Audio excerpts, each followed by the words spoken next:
Hello everyone, it's Robert from iScoot Connecticut. I'm getting ready to film a scooter video, but I did want to give an update on my drone.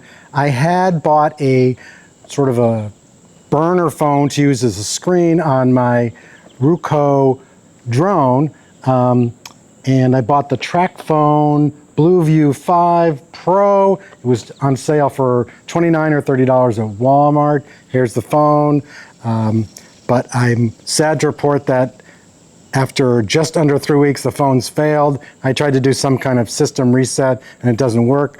Unfortunately, the Walmart bring it back, no questions asked period is 14 days, so I think I'm SOL on this. So I haven't given up on using a dummy, just a burner phone as the screen, as opposed to using my iPhone and taking it out of its OtterBox.